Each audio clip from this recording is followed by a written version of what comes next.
Баршаңызға сәлем, сіздермен Манат. Мен бүгін сіздерге өте керемет редискіден жасалатын салаттың рецептімен таныстыратын боламын. Ең алдымен менің каналыма тіркеліп, лайк басып, қоңырауша белгісін басып, все деген белгіні басып кетуді ұмытпаңыз.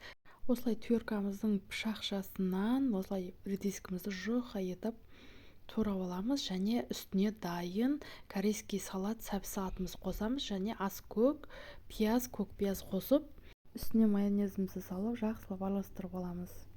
Мен бұл жерде тұз және түрлі дәмдеуіштер қоспадым, өйткені корейский салатта барлығы қосылған, соның дәмімен өте ерекше болып келеді. Міндетті түрде жасап көріңіздер, дәмі өте ерекше көктемдік салат.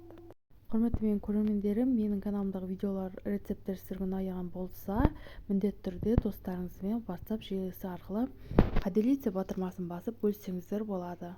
Дәмі өте керемет ерекше салат, міндетті түрде жасап отбасыларыңызды және достарыңызды қуантсаңыздар болады. Міне біздің салатымыз дайын.